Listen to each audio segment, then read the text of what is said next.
बार की बात है, एक ठेकेदार टेंडर पास करने के बदले में एक मिठाई के डब्बे में उन्हें नोटों की गड्डियां देकर वापस जाने लगा। पांडे जी ने जब डिब्बा खोला तो उसमें नोट ही नोट थे। अरे ठेकेदार साहब, अरे आपका ये डिब्बा छूट गया हो। अरे देखिए तो इसमें नोट ही नोट भरे हुए हैं। अरे ऐसी लापरवाही मत कीजिए, पैसे बहुत मेहनत से कमाए जाते हैं भाई साहब, इस तरह कोई इन्हें छोड़कर जाता है क्या? पांडे जी की बात सुनकर सारा ऑफिस उन्हें मुस्कुराकर देखने लगा। ठेकेदार भी छेप गया।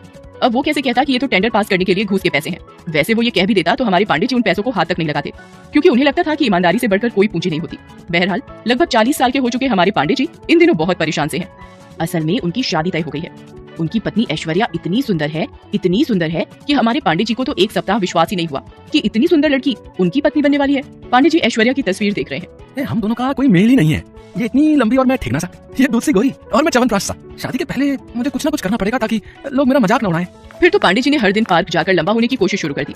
कभी पार्क में लगे इस पोल से बंदरों की तरह लटकते तो कभी उस पोल से। हर दिन घर आकर अपनी लंबाई नापते भी, लेकिन कोई फर्क उन्हें नहीं पड़ा। फिर एक दिन टीवी पर विज्ञापन देखकर लंबा होने की दवाई भी मंगाई, लेकिन लंबाई जस की तस रही। इस बीच शादी का दिन आ गया। पांडे जी की ऐश्वर्या से शादी हो गई, सुहाग रात के दिन।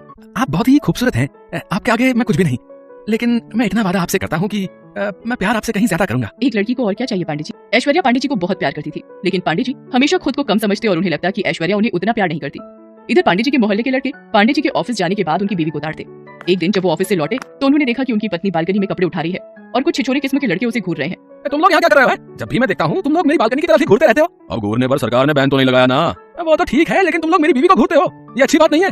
अरे ये क्या बिना मतलब हम पर इल्जाम लगा रहे हैं आप? हैं? अगर आपको दिक्कत है तो अपनी बीवी को घर में बंद कर दीजिए, ताला लगा कर रखिए घर में। है पांडे जी समझ गए कि इन लोगों को कहकर कोई फायदा नहीं है। वो वहाँ से जाने लगे तो उन्होंने सुना कि वे लड़के उनकी पीठ के पीछे कह रहे हैं कि लंगूर को अंगूर मिल गया है। पांडे जी को बहुत बुरा लगा, लेकिन उन्हें खुद भी तो ऐसा ही लगता था। इस बीच उनके पड़ोस में एक बहुत ही हैंडसम सा लड़का अंकित रहने आया। एक दिन सुबह सुबह उनके दरवाजे की घंटी बजी। ऐश्वर्या ने दरवाजा खोला। नमस्ते जी, वो क्या है ना कि मैं नया नया आपके पड़ोस में रहने आया। हाँ देखा है मैंने आपको। देखिए ना, मुझे याद ही नहीं रहा कि चीनी खत्म हो गई है और सुबह सुबह मुझे चाय पीने की बुरी आदत है। अब इस समय कोई दुकान तो खुली नहीं होगी, आप बुरा ना माने तो थोड़ी चीनी मिलेगी। अरे इसमें बुरा मानने वाली क्या बात है, पड़ोसी तो पड़ोसी के काम आता है। पांडे जी ने ऐश्वर्या को अंकित से इस तरह बातें करते देखा तो मन ही मन वो जल भुन गया। इसके बाद तो अंकित अक्सर उनके घर कुछ न कुछ लेने के लिए आता रहता। एक दिन पांडे जी ने ऐश्वर्या को टोक दिया। अरे ये क्या, ये सुबह सुबह मुंह उठाकर हर दिन चला आता है ये लड़का? अरे हमने कोई परचून की दुकान खोल रखी है क्या? क्या कह रहे हो, धीरे बोलो, कहीं उसने सुन लिया तो। पता है बड़ा ही अच्छा लड़का है अंकित।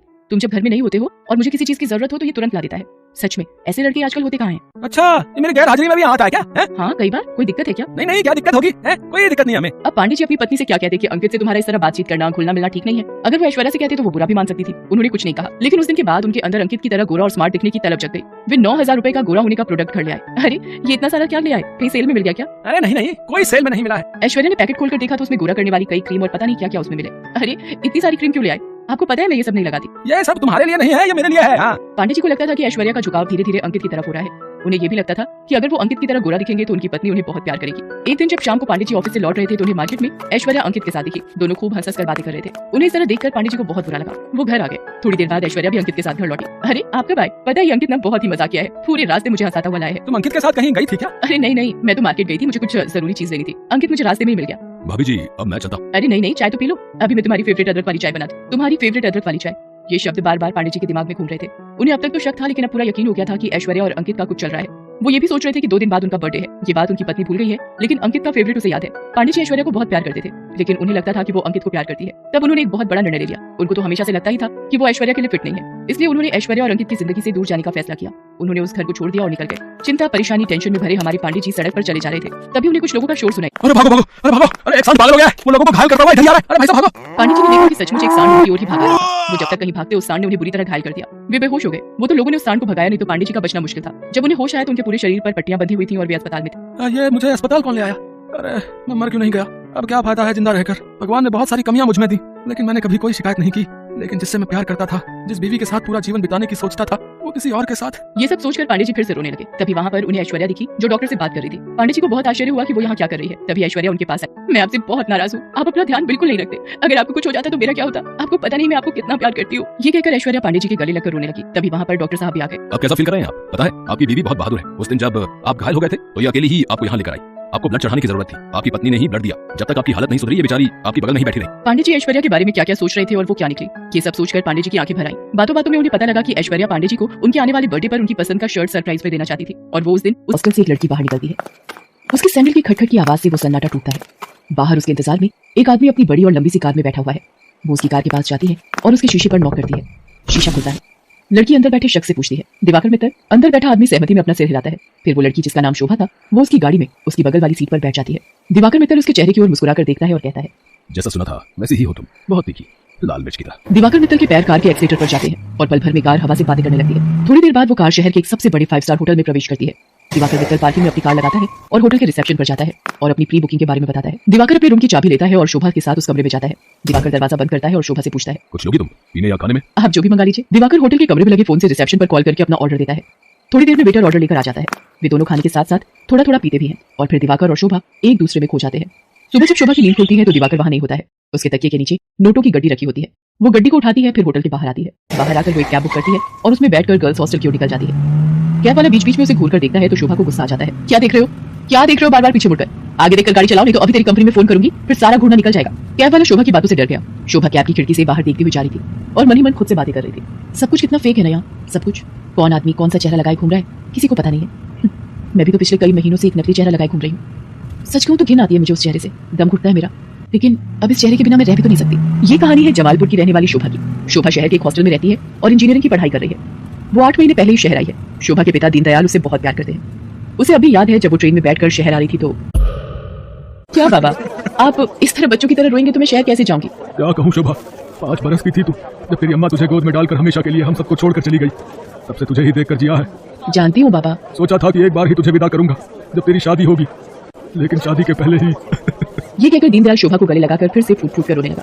ठीक है बाबा, मैं नहीं जाती हूँ शहर, यही रहती हूँ आपके पास। लेकिन आप ही तो हमेशा जिद करते हैं कि तुम्हें खूब पढ़ना है, बहुत बड़ा आदमी बनना है। अब आगे की पढ़ाई गांव में तो नहीं हो सकती, तभी तो मैं शहर जा रही हूँ। ठीक है, मैं ट्रेन से उतर जाती हूँ। उसी समय ट्रेन की सीटी बजी। दीनदयाल जल्दी से ट्रेन से उतरा। ट्रेन ने कुछ ही देर में रफ्तार पकड़ ली। शोभा ट्रेन से आगे निकलती गई और दीनदयाल पीछे छूटती गई। शहर में शोभा गर्ल्स हॉस्टल में रहने लगी और अपनी पढ़ाई करने लगी।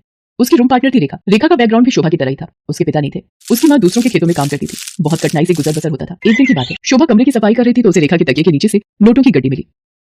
इतने सारे पैसे ये यहाँ कैसे आए? रेखा उस समय नहा रही थी। जब वो नहाकर बाहर आई तो शोभा ने उससे पैसों के बारे में पूछा, लेकिन रेखा ने उसकी बात का सही कोई जवाब नहीं दिया। आश्चर्य तो हुआ क्योंकि वे दोनों अच्छे दोस्त थे। कुछ बात तो है जो रेखा मुझसे छिपा रही है, लेकिन क्या? शोभा ने एक बात और नोटिस किया कि हफ्ते में 3-4 दिन रेखा रात को कहीं चली जाती थी और सुबह वापस आती थी। उसने इस बारे में भी रेखा से पूछा तो तू भी बिना मतलब जासूसी करती रहती है, तू अपने काम से काम रखना। मैं कहाँ जाती हूँ, क्यों जाती हूँ, हर चीज का हिसाब देना जरूरी है क्या? ये जरूरी तो नहीं, लेकिन कल को हॉस्टल की वार्डन को पता लग गया कि तुम रात भर बाहर रहती हो तो क्या होगा? तुझे पता है ना वो कितनी स्ट्रिक्ट है। तो उसकी फिक्र मत कर, मैं संभाल लूंगी उन्हें। धीरे धीरे शोभा ने रेखा की लाइफस्टाइल में बहुत तब्दीली देखी। वो महंगे से महंगे कपड़े और जूते खरीदती, लेटेस्ट मोबाइल फोन रखती, उसका जब जो मन करता वो करती। शोभा उसकी लाइफस्टाइल से बहुत प्रभावित हो गई। शोभा ने बचपन से अब तक गरीबी ही देखी थी, इसलिए उसका भी मन करता कि वो भी नए कपड़े खरीदे, महंगे मोबाइल रखे, उसका जो मन करे वो कर सके। रेखा देख, मैं तुझसे ये नहीं पूछने वाली कि तू ऐसी रईसों वाली लाइफस्टाइल कैसे जीती है, लेकिन मैं भी तेरी तरह जीना चाहती हूँ। मैं तंग आ गई हूँ एक पैसे के लिए तरसते हुए। पहले तो रेखा टाल मटोल करती रही, लेकिन फिर उसने सच्चाई बता दी कि वो एक कॉल गर्ल का काम करती है। उसकी बातों को सुनकर शोभा शॉक रह गई और उसने कहा कि अगर ये बात वार्डन को पता लग गई तो? तू बड़ी भोली है रे शोभा, हॉस्टल की वार्डन को सब पता है, वही तो हमें दबाव डालकर भेजती है लोगों के पास। वार्डन की सारी सच्चाई जानकर शोभा एक बार फिर से चौंक गई। रेखा ने उसे ये भी बताया कि हॉस्टल की कुछ और लड़कियां ये काम करती हैं। शोभा को ये सब सुनकर अजीब तो लगा, लेकिन बेहतर लाइफस्टाइल के चक्कर में वो अपने सम्मान का सौदा करने के लिए तैयार हो। मैं इस गंदे दलदल में फंस गई हूँ। हालांकि इस दलदल ने मुझे बहुत सारी वो चीजें दी जिसके लिए मैं तरसती थी, लेकिन मैंने अपनी मासूमियत खो दी है, मैंने अपनी शांति खो दी है, मैंने अपनी पवित्रता खो दी है। बाबा को कितनी उम्मीद थी मुझसे और मैं क्या करने लगी मैं। शोभा की आंखें भीग गई थी। वो अब ये काम नहीं करना चाहती थी, लेकिन हॉस्टल की वार्डन उस पर बार बार दबाव डाल रही थी। देख शोभा, जल में रहकर मगर से बैर मत कर, और हाँ, ये सती सावित्री बनने का नाटक छोड़ और जो बोलती हूँ वो कर। शोभा ने वार्डन को फिर से इनकार कर दिया। गुस्से में वार्डन ने उससे कहा, देख शोभा, तेरा इनकार तेरे भविष्य के सारे रास्ते बंद कर देगा। मेरी एक शिकायत पर कॉलेज से भी तुझे निकाल दिया जाएगा और तुझे मैं इतना बदनाम करवा दूंगी कि इस शहर तो क्या तू कहीं भी किसी को मुंह दिखाने के लायक नहीं रहेगी। शोभा उस रात हॉस्टल से निकली तो जरूर, लेकिन उसने कुछ तय कर लिया था। वो हॉस्टल से निकलकर सीधा पुलिस स्टेशन पहुंची और इंस्पेक्टर नाज़नीन को हॉस्टल और वार्डन की सारी सच्चाई बता दी। शोभा की बात सुनकर नाज़नीन शॉक रह गई। शर्म आ रही है मुझे तुम पर और उन सभी लड़कियों पर जो अच्छी लाइफस्टाइल के चक्कर में शॉर्टकट अपनाती हैं और अपने सम्मान का सौदा करती हैं, और तुम जैसे मासूम लोगों का फायदा तुम्हारी वार्डन जैसे लोग उठाते हैं। मुझसे बहुत बड़ी गलती होगी इंस्पेक्टर नाज़नीन। मुझे खुशी है कि तुम्हें अपनी गलती का एहसास तो हुआ, लेकिन ये गलती कोई और ना करे और तुम्हारी वार्डन किसी और का फायदा ना उठाए। इसके लिए इस पूरे रैकेट को तोड़ना पड़ेगा। इंस्पेक्टर नाज़नीन ने वार्डन को गिरफ्तार कर लिया और उसे जेल भेज दिया। जिस वार्डन पर लड़कियों की सुरक्षा की जिम्मेदारी थी वो उनका सौदा करने लगी थी। इस बात को